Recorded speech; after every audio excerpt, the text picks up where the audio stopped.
안녕하세요. 미주영 포스터입니다. 오늘 이야기는 사연자님이 혼자 여행을 가서 겪은 일인데요. 어떤 이야기인지 지금 바로 시청해 보겠습니다. 시청 전 구독, 좋아요 한 번씩 부탁드리겠습니다. 이야기 시작합니다. 저는 여주에서 자영업 중인 40대 남성입니다. 제가 겪은 일은 공포사연에 해당하는지 안 하는지 모르겠지만 저 같은 피해를 보는 사람이 없길 바라는 마음에 자주 보는 미정이 공포썰 채널에 사연 투고합니다. 저는 고등학교는 지방에서 다니다 대학교를 서울로 가게 되어 성인이 된 이후로 서울에서 대학 생활을 하고 직장도 서울에 있는 대기업에 다녔습니다. 그리고 어릴 적부터 사람 만나는 걸 좋아하여 모임도 자주 가지다 보니 혼자 있는 시간보다는 사람들과 어울려 지내는 시간이 많았는데요. 한 살이라도 어렸을 땐 사람들과 어울리는 게 무엇보다 즐거웠지만 점차 나이가 한두 살 늘어나니 사람들과 만나는 시간보단 혼자만의 시간을 갖고 싶다는 생각이 간절해졌습니다. 한마디로 서울에서 직장 생활을 하던 저는 한동안 너무 지쳐 있었습니다. 하지만 매일 반복되는 야근과 인간관계 그리고 계속되는 결혼식이나 장례식 등의 경주사를 다니다 보니 몸과 마음이 한계에 다다랐고 저는 짧은 휴식을 갖기로 마음먹고 혼자 여행을 떠났습니다. 목적지는 경상남도의 어느 조용한 수도시였습니다. 혼자 여행은 처음이었지만 평소 계획하고 어딜 가는 편이어서 열심히 인터넷으로 알아보고 여행을 떠나서 그런지 무척이나 마음에 들었는데요. 서울보다 공기도 좋고 사람도 많지 않아 혼자 쉬기에는 딱이라고 생각했습니다. 그 도시에 도착한 날은 평일 저녁이었고 저는 언제든지 다시 집으로 가기 편한 것도 있고 어느 정도 밤에는 사람들이 북적이는 게 좋아서 시외버스 터미널 근처에서 비교적 저렴한 모텔을 찾기로 했습니다. 대형 체인 호텔까지는 필요 없었고 하루 이틀 묵기에 괜찮은 정도면 충분했거든요. 이것 또한 좋은 추억이라고 생각했습니다. 그러다 조금 특이한 이름의 모텔이 눈에 띄었는데요. 외관은 좀 낡아 보였지만 사진상으로는 내부가 꽤 깔끔했습니다. 저는 곧바로 모텔로 들어가서 카운터로 갔는데요. 모텔 카운터는 작은 문으로 닫혀 있었고 저는 카운터 앞에서 창문을 2번 톡톡 두드렸습니다. 그러자 작은 창문이 열리더니 안에서는 저녁을 드시고 계셨는지 맛있는 찌개 냄새와 함께 아주머니 한 분이 얼굴을 보이셨습니다. 저는 반갑게 웃으며 몇 분이냐며 묻는 아주머니에게 혼자 왔다며 이야기했고 이틀 연박할 건데 가격이 어떻게 되는지 물었죠. 그러자 아주머니는 1박에 3만 원이라며 답해 주셨습니다. 저는 생각보다 저렴한 가격에 무척이나 마음에 들었는데요. 아주머니는 끝까지 미소와 함께 필요한 게 있으면 말하라며 이야기하시더군요. 그리고 프런트에서 키를 받아들고 저는 305호로 올라갔습니다. 방문을 열고 방 안으로 들어가 보니 방은 생각보다 넓고 깔끔했습니다. 창문은 환기를 위해서인지 살짝 열려 있었는데요. 방 안에서는 모텔에서 맡을 수 있는 쾌쾌한 냄새가 살짝 났습니다.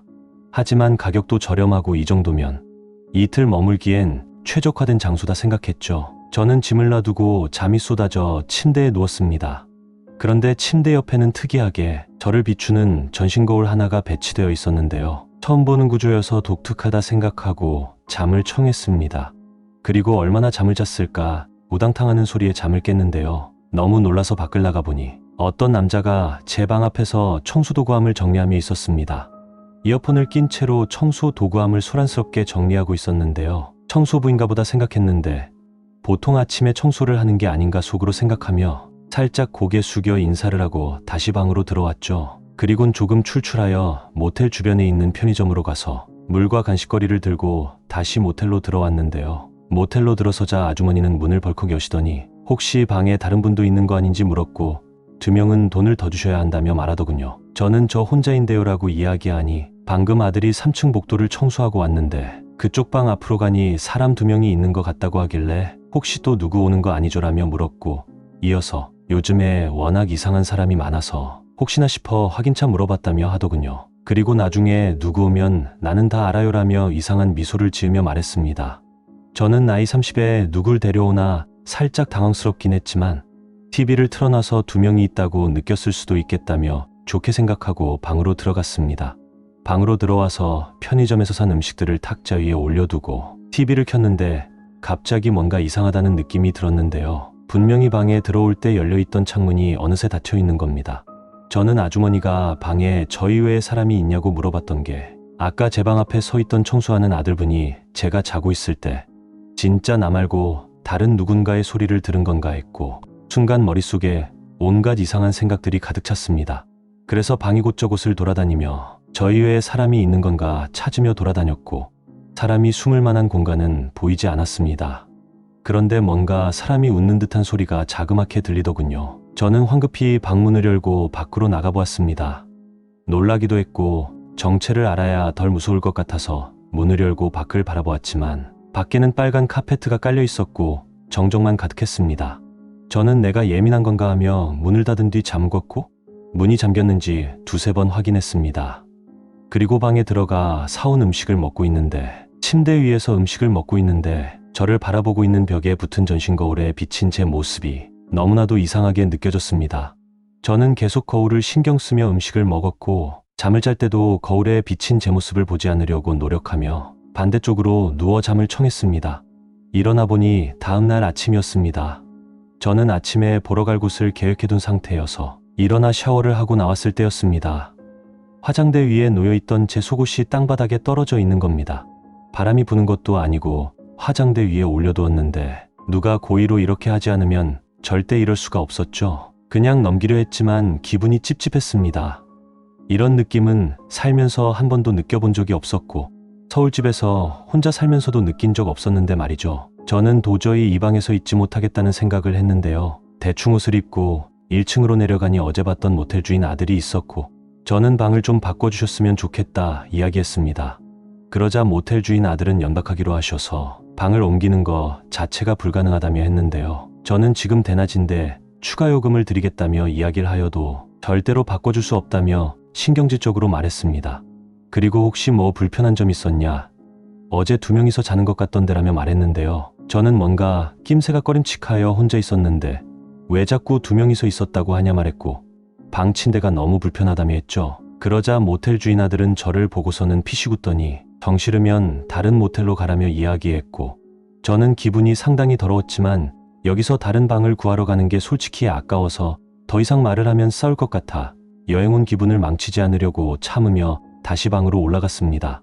그리고 방에서 옷을 갈아입고 뭔가 사람이 들어오는지 확인하기 위해 모텔에 있는 로션을 현관문 바닥에 뿌려놓고 휴대폰으로 사진을 찍어두고 나갔는데요. 나가면서 카운터에 있는 모텔 주인 아들에게 제 방에는 아무도 들어오지 않았으면 좋겠다며 이야기했고 모텔 주인 아들은 누가 그 방에 들어가냐며 웃더군요. 그리고 저녁이 되어 저는 모텔로 들어왔는데요. 카운터에는 주인 아주머니가 카운터를 보고 계셨고 여느 때처럼 밝게 웃으며 저를 맞이해 주셨습니다. 저는 마지막 밤이니만큼 주인 아주머니와 트러블이 있었던 게 아니어서 웃으며 고개 숙여 인사를 건네고 방으로 들어왔는데요. 방으로 들어가는 순간 제가 뿌려놓았던 로션은 하나도 보이지 않았습니다. 저는 순간 화가 나서 1층으로 뛰어내려갔고 아주머니에게 이 상황을 말씀드렸는데요. 그러자 아주머니가 방을 치워드리면 좋을 것 같아서 방에 잠시 들어갔다며 말씀하셨고 물건은 그대로 다 있을 거라며 고개 숙여 사과하시더군요. 저는 그 상황에서 할 말을 다 하고 싶었지만 참고 방으로 올라갔고 찝찝한 와중에도 잠은 잘 와서 잠은 푹 잤습니다. 그리고 다음날이 되어 아침 일찍 밥을 먹고 서울로 돌아왔는데요. 저는 친구들을 만나 여행에서 찍은 사진들을 보며 이야기를 나누던 중 마침 모텔에서 찍었던 사진들이 보였습니다. 그렇게 사진을 한참 보고 있었는데 친구 중 한 명이 여기 검정색으로 비추는 건 뭐냐며 물었는데요. 저는 친구가 가르친 부분을 좀 더 확대해서 보았습니다. 그런데 전신 거울 옆엔 정말 작은 검정색 렌즈가 저를 비추고 있었는데요. 제 뒷배경에는 절대 있어서는 안 될 작은 검은 렌즈 같은 점이 찍혀 있었던 겁니다.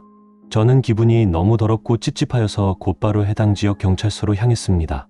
이후 경찰에게 결제 내역과 사진 등을 보여준 뒤 경찰과 동행하여 모텔을 찾았는데요. 제가 묵었던 방에는 렌즈 몇 개가 숨겨져 있었고 나중엔 투숙객이 묵었던 방 날짜와 함께 간단하게 알아차릴 수 있는 신상 정보 또한 적혀있는 장부도 발견되었습니다. 제가 묵었던 305호 옆에 빨간 글씨로 이렇게 적혀 있었습니다.